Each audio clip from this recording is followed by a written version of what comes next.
सुरू करूयात आपण प्रार्थनेने.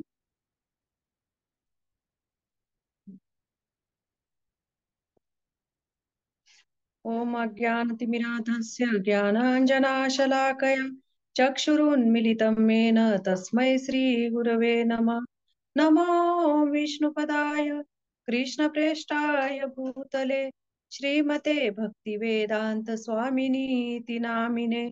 नमस्ते सरस्वती देवे गौरवाणी प्रचारिणे निर्विशेष शून्यवादी पाश्चात्य देशतारिणे। जय श्री कृष्ण चैतन्य प्रभु नित्यानंद श्री अद्वैत गदाधर श्रीवासादि गौर भक्तवृंद। हरे कृष्णा कृष्णा कृष्णा हरे हरे, हरे राम राम राम हरे हरे। हरे कृष्णा। आपल्या नेहमीच्या गीतामृत मालिकेमध्ये सर्व मैत्रिणींचे स्वागत। आता आपला अध्याय 13वा सुरू झालेला आहे आणि आज आपण 4था आणि 5वा श्लोक बघणार आहोत। ऍक्च्युली मेसेज मध्ये 4था नंबरचे एक श्लोक आलेला आहे, परंतु आज प्रत्यक्षात आपण 2 श्लोक बघणार आहोत, कारण हे दोन्ही पण एकमेकांशी कनेक्टेड आहेत। तसे तर पहिल्या श्लोकापासूनच हे एकमेकांशी कनेक्टेड आहे। तर आता हे हा अध्याय ऐकताना आपल्याला सारखं क्षेत्र, क्षेत्रज्ञ, ज्ञान, पुरुष हे सारखे हे शब्द कानावर पडतील। तर हे कशा पद्धतीने भगवंत आपल्याला हे आत्मा परमात्म्याचं ज्ञान आपल्याला सांगत आहेत ह्या अध्यायामध्ये, याच्यावर अशा पद्धतीने आपण प्रयत्न करणार आहोत समजून घेण्याचा। तर हा जो अध्याय आहे तो पूर्ण म्हणजे प्रकृती, पुरुष, क्षेत्र आणि क्षेत्रज्ञ, ज्ञान आणि ज्ञेय याचीच याच्यामध्ये चर्चा केलेली आहे। तर आता आपण बघूया की पहिल्या थोडासा एक काय म्हणतात ना, एक रिव्हिजन घेऊया आता आपण 3 श्लोकांमध्ये, की म्हणजे आपल्याला ती लिंक लागेल, कारण खूप तात्विक आहे हे समजण्यासाठी। त्यामुळे थोडेसे हे श्लोका कसे एकमेकांशी कनेक्टेड आहेत, त्याच्यासाठी एक 5 मिनिटं आपण बघूया मागे जाऊन। तर पहिल्या श्लोकामध्ये आपण बघितलं की भगवंत अर्जुन भगवंतांना म्हणत आहे की मला प्रकृती, पुरुष, क्षेत्र, क्षेत्रज्ञ, ज्ञान तथा ज्ञेय याविषयी जाणून घेण्याची इच्छा आहे। म्हणजे भगवंतांच्या पशी अर्जुनाने ही इच्छा व्यक्त केली। म्हणजे आपण काल दीपामली माताजींनी खूप छान विश्लेषण केलेलं आहे त्याचं, तर ते तुम्हाला लगेच लक्षात येईल त्यामुळे, की कशा पद्धतीने क्षेत्र, क्षेत्रज्ञ म्हणजे आत्मा, परमात्मा, भगवंत, ही प्रकृती आणि याविषयी ज्ञान प्राप्त होणं, तर याबद्दल भगवंत बोलत आहेत। मग भगवंत अर्जुनाला दुसऱ्या श्लोकात ह्याच्यामध्ये म्हणत आहेत की ह्या शरीराला क्षेत्र म्हटलं जातं आणि जो ह्या शरीराला जाणतो त्याला क्षेत्रज्ञ म्हटलं जातं। आता आपल्या शरीराला कोण जाणतं? भगवंतच जाणतात। आपल्या शरीराला आपण स्वतः पण जाणू शकत नाही। म्हणजे आपल्याला येणारे जे सुख दुःख आहेत ते आपल्याला त्याची जाणीव होते, परंतु आपल्या शरीरामध्ये काय चाललंय त्याची जाणीव आपल्याला कधी होऊ शकत नाही। म्हणजे जसं आता आपल्या पुढे जर आरसा नसेल तर ते सुद्धा आपण स्वतःला पाहू शकत नाही। म्हणजे इतकी मर्यादा आपल्याला येते। तसं भगवंत हे काय आहेत? क्षेत्रज्ञ आहेत। ते प्रत्येकाच्या शरीरामध्ये आहेत आणि ते प्रत्येकाला जाणतात, त्यामुळे त्यांना क्षेत्रज्ञ म्हटलं जातं। की जसं आता मी इथे आहे किंवा क्लास देते, तुम्ही बसलेले आहात सगळ्याजणी, मग आता माझ्या मनामध्ये किंवा माझ्या शरीरामध्ये काय गोष्टी घडतायत, आतमध्ये भावना असतील किंवा काय, ते मलाच माहित असणार, तुम्ही जाणू शकत नाही। किंवा तुमच्या शरीरामध्ये मनामधलं जे काही चाललंय ते मी जाणू शकत नाही, परंतु भगवंत हे काय करतात, सगळ्यांना जाणू शकतात, म्हणून त्याला क्षेत्रज्ञ म्हटलं आहे। म्हणजे एक उदाहरण देऊ शकते की जसं आता एखादा शेतकरी आहे, आणि त्या शेतकऱ्याकडे शेती आहे, तर त्या शेतीचा कस कसा आहे तो बघून तो शेतकऱ्याला माहित असतं की तिथलं कुठलं पीक लावायचं, किंवा कुठलं उत्पादन घ्यायचं त्याच्यामध्ये।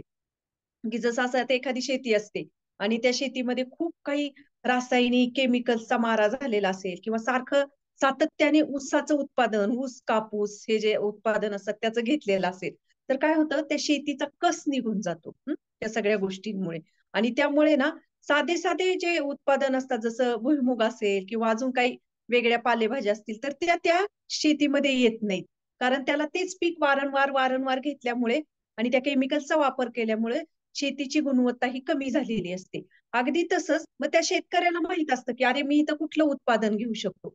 पण जर एखादा तिथला एखादा राजा असेल, आता आताच्या भाषेत आपण समजण्यासाठी आपण बघू शकतो की म्हणजे कुठलं उदाहरण देऊ आता तुम्हाला? एखादा शेतीतला म्हणजे आता एक हे उदाहरण देते, की एखादा राजा असेल अगोदर.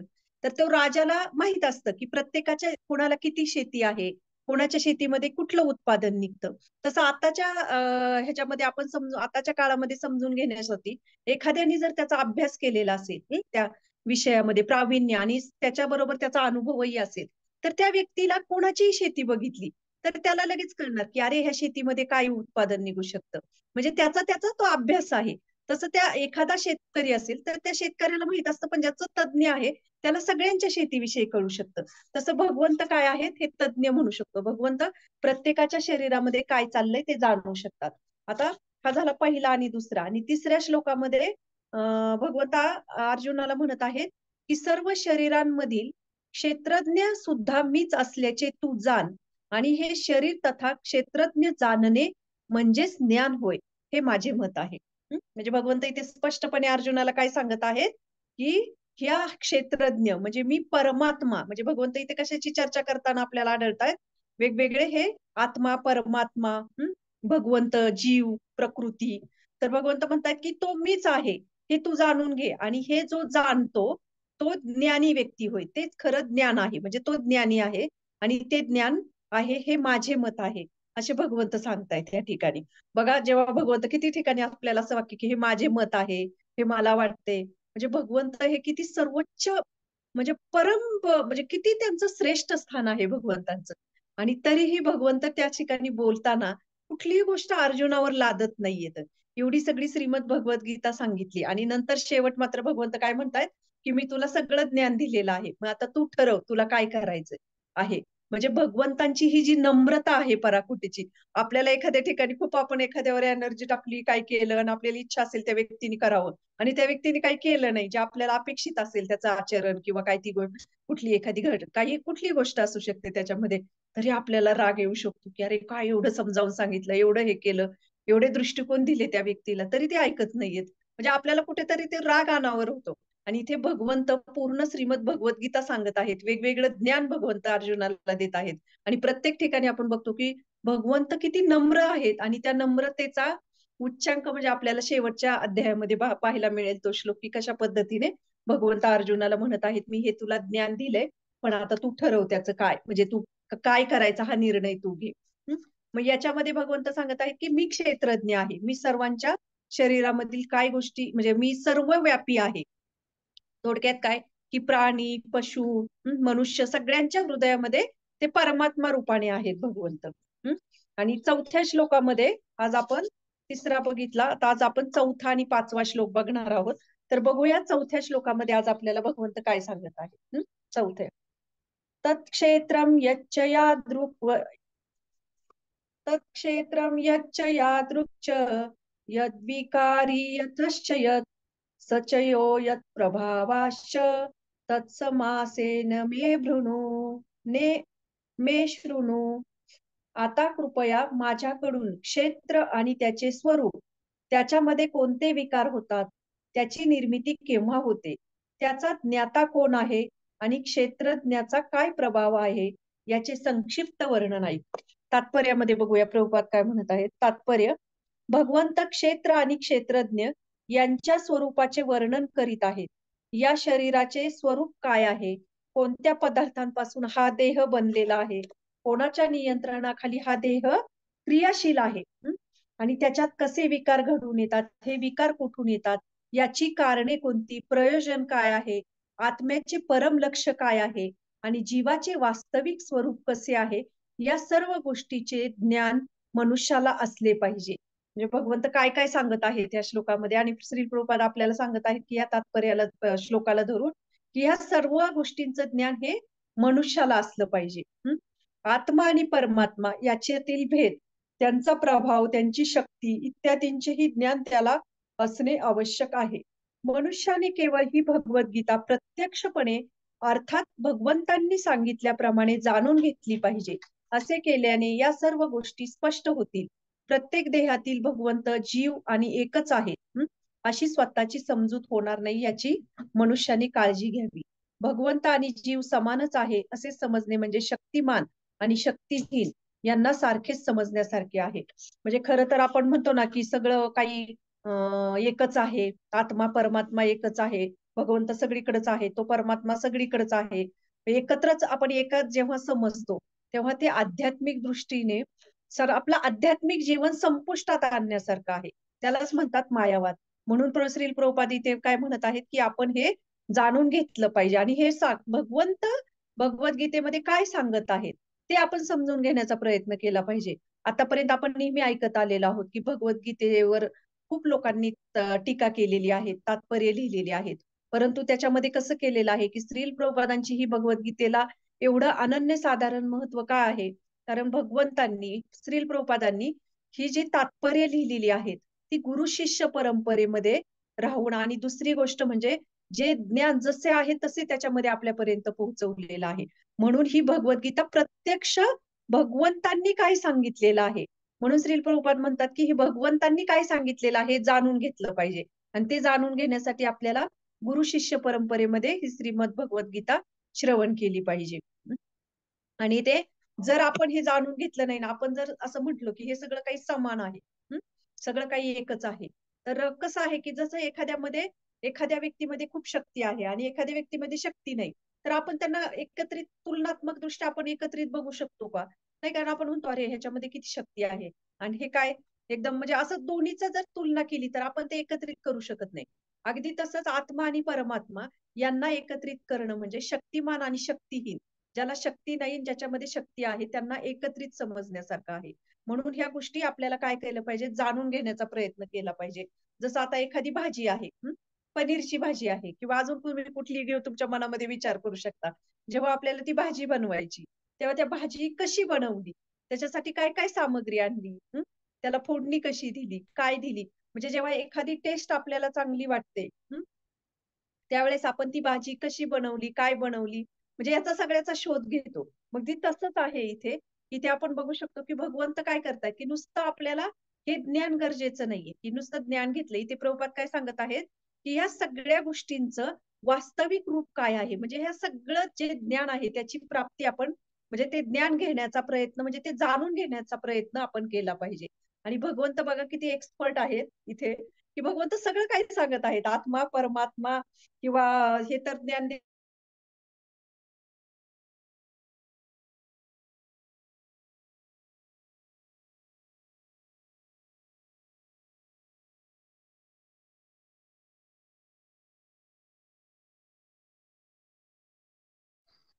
हरिबोल आवाज गेलाय तर का?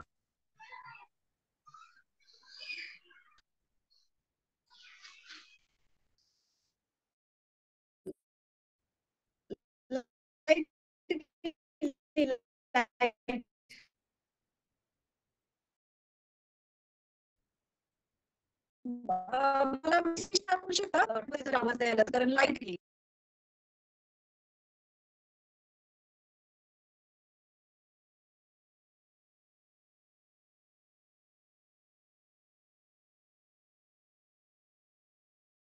आधी लाईट गेलेली आहे. जर आवाजाचं काही रेंज तुम्हाला आहे.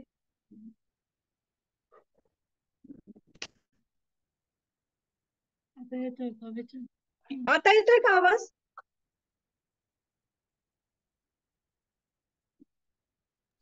हो, येतोय.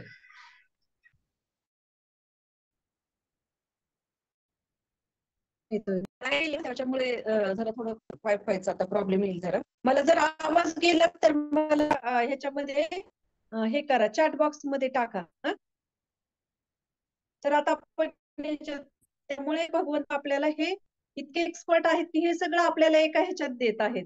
आणि आपण कशात एक्सपर्ट आहोत की आपल्याला न समजण्यासाठी आपण एक्सपर्ट आहोत. तर आता बघूया 5व्या श्लोकामध्ये भगवंत काय सांगत आहेत. ऋषीभिर बहुधा गीतम छंदोभिर्विविधैः पृथक् ब्रह्मसूत्र पदश्चैव हेतुमद्वी निश्चते.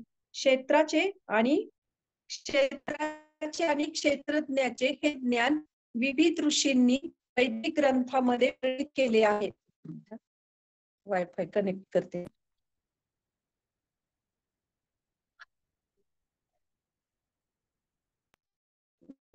ओके. क्षेत्राचे आणि क्षेत्रज्ञाचे हे ज्ञान विविध ऋषींनी वैदिक ग्रंथामध्ये वर्णित केलेले आहे. विशेष करून हे ज्ञान सर्व कारण परिणामांसहित वेदांत सूत्रांमध्ये सर्व तथ्यांसहित प्रस्तुत करण्यात आलेले आहे. आणि याच्यामध्ये भगवंत काय सांगत आहेत की हे ज्ञान जे आहे आत्मा आणि परमात्म्याचं ज्ञान हे नुसतं भगवद्गीतेमध्येच नाही सांगितलेलं, तर सगळ्या विविध वैदिक ग्रंथांमध्ये याचं वर्णन विविध ऋषींनी केलेलं आहे. त्याच्यामध्ये आपण बघतो की व्यासदेव आणि पराशर मुनी हे मुख्य आहेत त्याच्यामध्ये.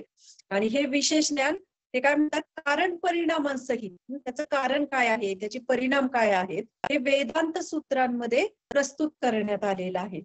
जे श्रीकृष्ण खरं तर हे ज्ञान जे आहे याचं वर्णन करण्यासाठी भगवान श्रीकृष्ण कोण आहेत, ते सर्वश्रेष्ठ प्रमाण आहेत. तरी ते काय सांगत आहे की विद्वान अधिकारी म्हणजे वैदिक म्हणजे आदर्श अधिकारी व्यक्ती परंपरेनुसार या पूर्वाचार्यांचं प्रमाण ते देत आहे. म्हणजे याच्यामध्ये पण आपण बघू शकतो की भगवंत कसे आहे की जसं आपल्याला कसं एखादी गोष्ट एखादं उच्च जे ज्ञान आहे ज्ञान आहे, जर ते आपल्याला एकदम ऑथॉरिटी पासून आपल्याला काही ते ज्ञान मिळालं तर आपण म्हणतो की आहे त्यांनी आपल्याला दिले आपल्याला ते ज्ञान योग्य परंपरेत. जसं आता उदाहरणार्थ शाळेमध्ये आपण शिक्षण घेतो, जर मुलं शिकत असतील तर त्या पुस्तकामध्ये जो सिलेबस आहे त्याला आपण काय म्हणतो की प्रमाणित अभ्यासक्रम आहे तो. त्याच्या बाहेर जाऊन जर काही वाचन केलं किंवा काही केलं तर ते प्रमाणित होऊ शकतं का त्याच्याद्वारे जर आपल्याला एक्झाम द्यायची असेल तर. तसंच अगदी इथे भगवंतांपासून खरं तर सर्वश्रेष्ठ ज्ञान आलेलं आहे, पण तरीही भगवंत काय करत आहेत इतर ऋषी मुनींचं वर्णन करत आहेत त्याच्यामध्ये की त्यांच्यापासून आलेलं आहे. आणि याच्यामध्ये भगवंत म्हणतात की विविध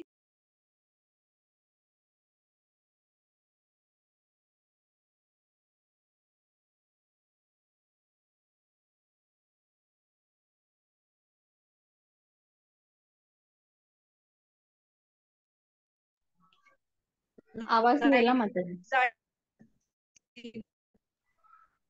हरी बोल, आवाज गेला. काय करते ना त्या रेंजचा प्रॉब्लेम येतो. अच्छा, लाईट गेली ना माताजी त्यामुळं रेंजचा प्रॉब्लेम येतोय, आवाज ब्रेक होतो. आली आता.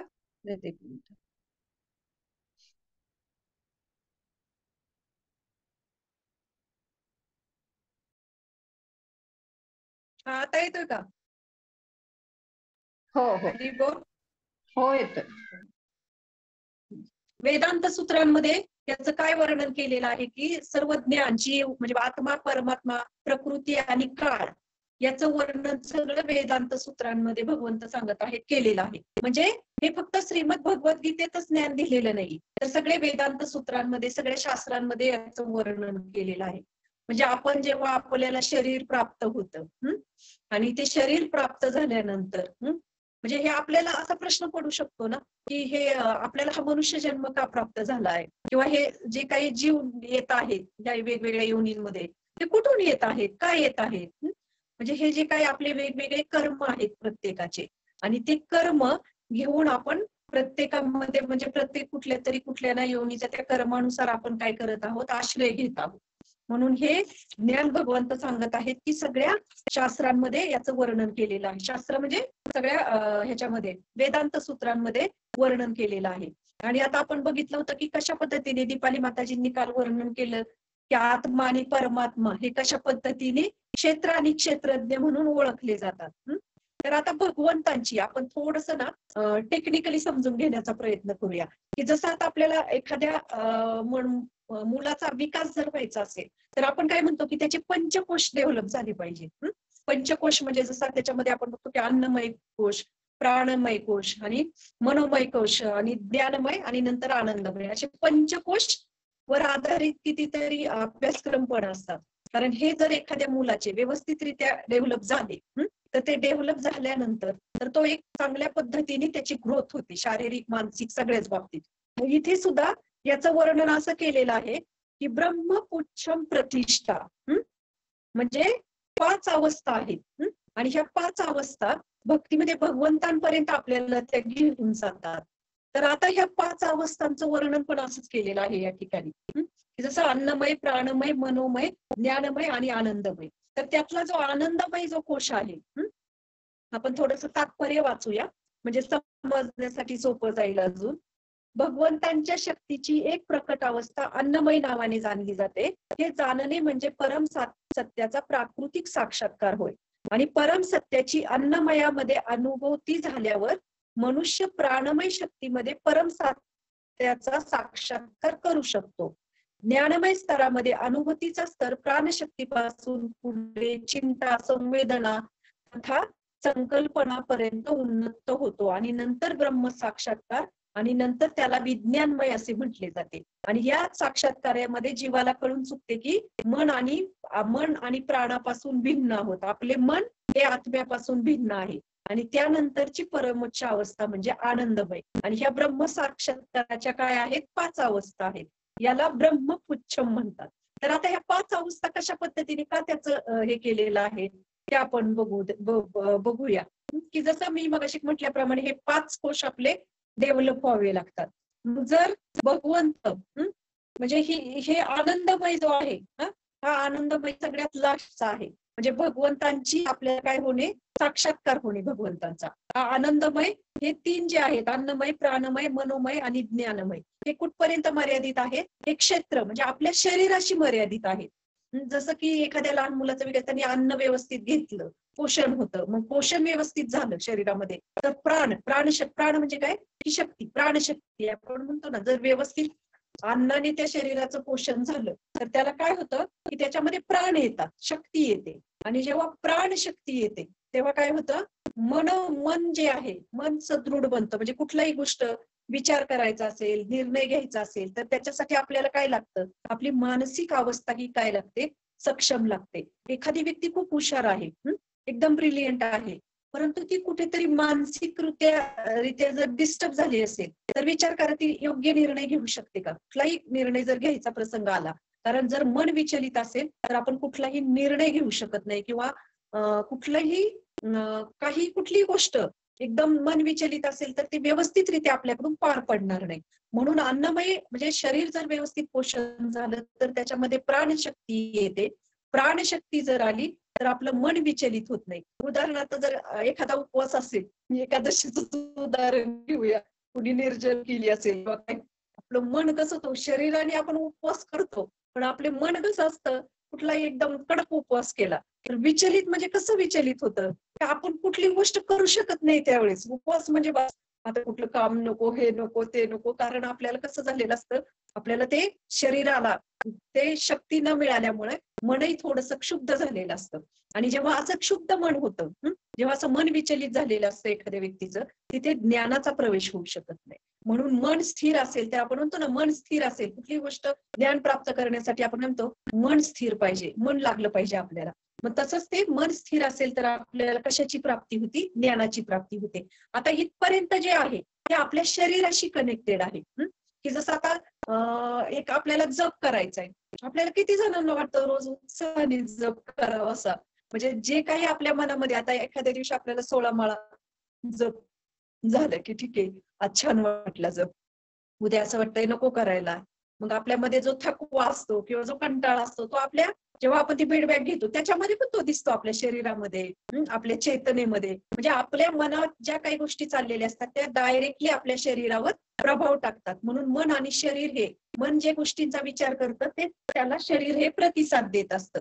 म्हणून आपण बघू शकतो की ह्या 4ही गोष्टी शरीराशी मर्यादित आहेत. आणि जेव्हा आपण ज्ञान घेतो आणि जेव्हा आनंदमय कोशात प्रवेश करतो, आनंद हा एकदम शुद्ध असतो. म्हणून इथे एक वर्णन वेदांत सूत्रामध्ये काय वर्णन केलेलं आहे? भगवंतांचं वर्णन आनंदमयोभ्यासात असे वर्णन भगवंतांचं केलेलं आहे. कारण ह्या सगळ्यांच्या पलीकडे परमेश्वर आहे आणि त्यांचं वर्णन हे आनंदमय केलेलं आहे. तर ह्या आनंदमय कोशापर्यंत आपल्याला जायचं आहे. तर हे समजून घेण्यासाठी आपण 1-2 उदाहरणं, की जसं भागवत ऐकलेले असते, प्रभूंनी अधिक महिन्यामध्ये ती शृंखला घेतली होती.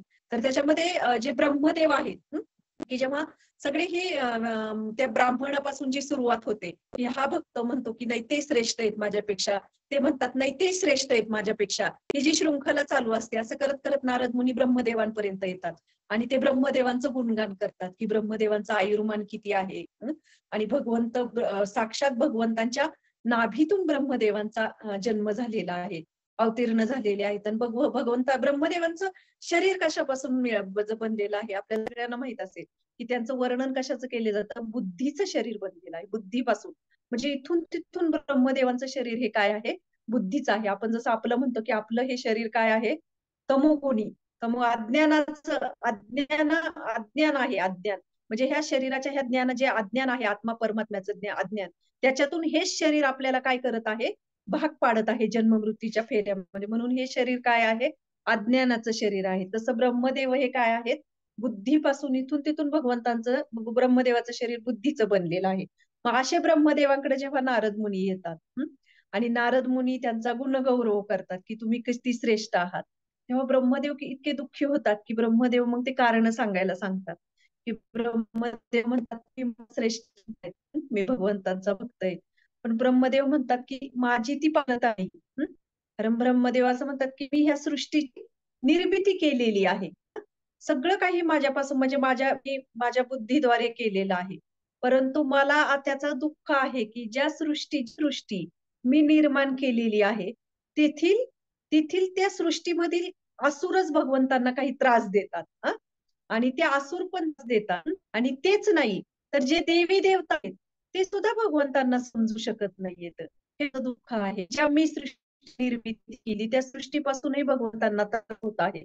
मग ते देवी देवता, जसं आता आपण इंद्रदेवाचं उदाहरण मी ऐकतो की इंद्राने कसं गोवर्धनवर कसा पावसाचा वृंदावनवर वर्षाव केला होता, प्रलय, तो महाप्रलय. त्याने त्याच्यात म्हणतात इंद्रदेवालाही भगवंत समजलेले नाही. म्हणजे देवी देवतांना समजत नाही की भगवंत आहेत. म्हणतात वरुण, आपण वरुणाचं पण उदाहरण बघतो की रामलीलेमध्ये की भगवंताने वरुण देवाने सुद्धा भगवंतांप्रती अपराध केले. म्हणजे हे भगवंत जाणू शकत नाही काही वेळेस देवी देवता. आणि ते म्हणतात की स्वतःच येतात की स्वतः ते म्हणतात मी ब्रह्मदेव असून सुद्धा मी भगवंतांना जाणू शकतो. म्हणजे ब्रह्म समोन लीला जी आपल्याला सगळ्यांना माहित आहे की कशा पद्धतीने ब्रह्मदेवांना प्रश्न पडला की हा छोटा गुराख्याचा मुलगा, की ज्याचा म्हणजे हा एका गुराख्याच्या मुलांचं उच्छिष्ट होतोय, हा कसा काय भगवंत असू शकेल. म्हणून ब्रह्मदेवांनाही मोह झाला त्यांची परीक्षा घेण्याचा. म्हणजे तेव्हा ब्रह्मदेव म्हणतात की मी साक्षात ब्रह्मदेव असूनही मी पण भ्रमित झालो. आणि ती ब्रह्मसमोहन लीला घडली. तर ते म्हणतात की देवी देवताही जाणू शकत नाही. ज्या असुरांपासून भगवंतांना त्रास होतो, देवी देवताही कधी कधी भगवंतांबरोबर युद्ध करायला जातात. म्हणजे हे माझं दुःख आहे की ज्या सृष्टीची मी निर्मिती केली त्या सृष्टीपासून पण भगवंतांना त्रास आहे. म्हणजे ह्याच्यातून आपण काय बघू शकतो की ब्रह्मदेवांकडे ज्ञान खूप आहे, म्हणजे बुद्धी भरपूर आहे, ज्ञान आहे. म्हणजे याच्यामध्ये हे आपण तुलनात्मक दृष्ट्या विचार बघू शकतो की जेव्हा आपल्याला खूप काही ज्ञान प्राप्त होतं आणि त्या ज्ञानाचा वापर जर योग्य ठिकाणी झाला नाही, किंवा ते योग्य ज्ञान नसेल, योग्य ठिकाणी म्हणण्यापेक्षा योग्य ज्ञान नसेल, ते जे ज्ञान आपण घेतलं तर त्या ज्ञानामध्ये एक अहंकाराचा पण लवलेश येऊ शकतो. आणि दुसरी गोष्ट म्हणजे अशा ज्ञानामध्ये तर्क वितर्क करण्याचे जे म्हणतात ना शुष्क ज्ञान, शुष्क कोपणा त्याच्यामध्ये, की तर्क वितर्क करण्याची जास्त हे असते, चान्स असतात त्यामध्ये. त्या ज्ञानाचा तर्क वितर्क कसं म्हणू शकतो आपण की भगवंतांना जर जाणून घ्यायचं असेल तर आपण काय म्हणतो, काय की साधं मन, साधं हृदय, प्रामाणिक, ह्या दोन गोष्टी असतात. आणि त्यांनी पण जर शरणागत झालो तर भगवंताचं स्वरूप आपण समजू शकतो. परंतु आपल्याकडे जर काही प्राप्ती असेल किंवा आपल्याला त्याचा अहंकार येऊ शकतो आणि त्या अहंकारामध्ये तर्क वितर्क लागू शकतो. तुम्ही कधीही बघा की जे खूप खूप ज्ञानी असतात, खूप बुद्धिमान असतात, ते सहजासहजी ऍक्सेप्ट करत भगवंतांचं अस्तित्व. ते त्यांच्या पद्धतीने तर्क लावत असतात. जसं प्रभुपादांचं पण उदाहरण आपण बघू शकतो की जेवढे ज्ञानी, म्हणजे हे ज्ञानी ज्ञान आहे हे तर भौतिक दृष्टी हे ज्ञान आहे. परंतु असे लोक प्रभुपादांकडे यायचे आणि प्रभुपादांना काय करायचे, आव्हान करायचे. एक गोष्ट लक्षात येते, ज्ञान असो उपयोग आहे, त्या ज्ञानाचा पण आपल्याला काय होऊ शकतो, सर्व होऊ शकतो. त्या ज्ञानाने काय करू शकतो, तर्क वितर्क करू शकतो. तर्क वितर्क मध्ये काय करू शकतो आपण, गुफटून जाऊन दर्शन जायचं असेल तर साधं साधं हृदय, प्रामाणिकपण आणि त्यांच्या मुखातून जेवतो तेव्हा आपण त्या ज्ञान, जे योग्य ज्ञान आहे त्याची प्राप्ती आपल्याला काय, त्या ज्ञानाची प्राप्ती आपल्याला होऊ शकते. नाहीतर मग काय भगवंतांच्या म्हणजे ह्या परमात्म्याचा साक्षात्कार आपण करू शकत नाही. आणि त्यांनी काय होऊ शकतं, भ्रमित होऊ शकतो किंवा विचलित होऊ शकतो त्याच्यामध्ये. आणि दुसरं एक उदाहरण आहे खूप छान, कृष्णा बुक मध्ये त्याचं वर्णन होतं किंवा श्रीमद भागवतम मध्ये ती कथा आहे की ज्या ब्राह्मण पत्न्या होत्या. की त्या ब्राह्मण पत्न्या तसं पाहायला गेलं तर त्यांचे जे पती होते ब्राह्मण, म्हणजे जेव्हा भगवान श्रीकृष्णांना भूक लागली आणि त्यांनी ते पाठवलं त्यांच्या मुलांना, तेव्हा तिथे त्यांचा काय केलेला असतो, यज्ञ असतो यज्ञ. आणि साक्षात भगवंतांनी म्हणजे ती यज्ञ आहुती म्हणजे काय, भगवंताच्या मुखात आपण यज्ञ आहुती करतो म्हणजे ते भगवंतांना दहन करतोय आपण आहुती भगवंतांना. भगवंतांना आव्हान आहे. पण ते ब्राह्मण जे आहे, त्या ज्ञान स्तरावर ज्ञान स्तरावर असल्यामुळे ते भगवान श्रीकृष्ण जाणू शकत नाही. आणि त्यामुळे साक्षात भगवंतांनी जे त्यांची आठवणी साक्षात तर त्यांच्याकडे आले होते. ते समजू शकले भगवंत.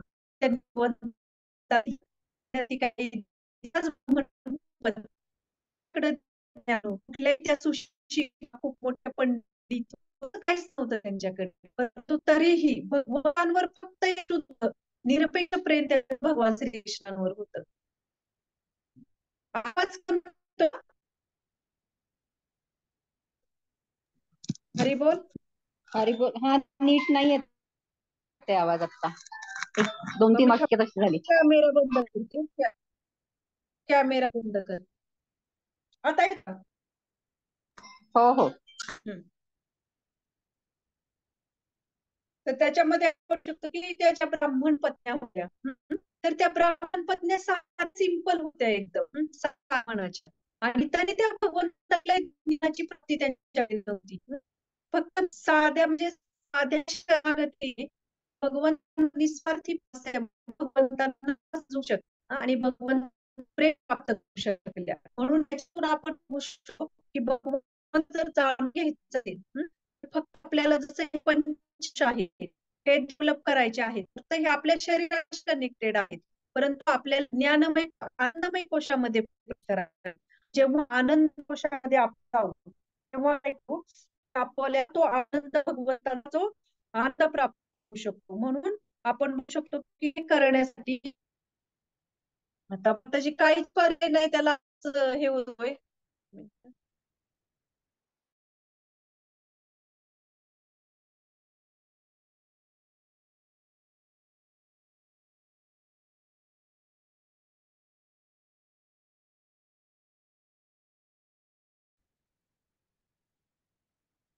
चला 5 मिनिटात आपण थांबवूयाच आता लेक्चर. काय रेंजचा प्रॉब्लेम आहे जरा. म्हणून आपल्याला काय आहे की आनंदमय कोशापर्यंत जायचं आहे आणि आनंदमय कोशापर्यंत जाण्यासाठी आपल्याला ह्या आधीच्या 4 ज्या अवस्था आहेत त्या खूप महत्वाच्या आहेत. आणि म्हणून त्याचं वर्णन हे जे काय आहे आनंदमय अभ्यासात या स्तरापर्यंत जेव्हा आपण पोहोचू तेव्हा आपण भगवंतांना काय करू शकतो, आपण भगवंतांना जाणू शकतो. नाहीतर आपण भगवंतांना परमात्म्याचं ज्ञान आपल्याला होणार नाही. म्हणून भगवंत आपल्याला ह्या 3 श्लोकामध्ये ही कशा पद्धतीने ही जी शृंखला आहे, आत्मा परमात्मा याचं ज्ञान सांगत आहेत आणि नंतर सांगत आहेत की मीच तो परमात्मा आहे.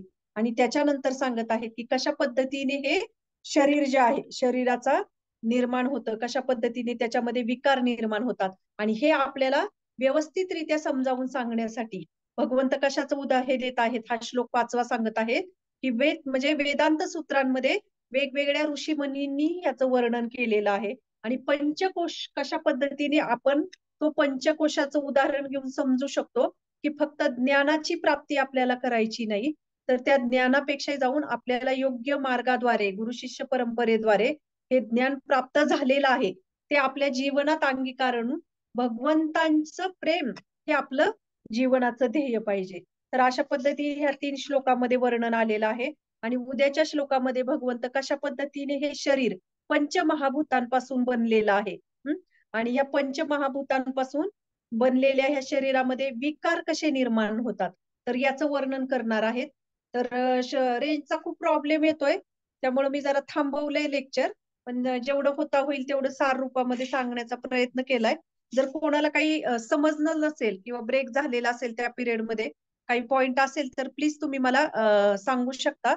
दीपाली माताजी सेटिंग चेंज करताय का? हो, थँक्यू माताजी.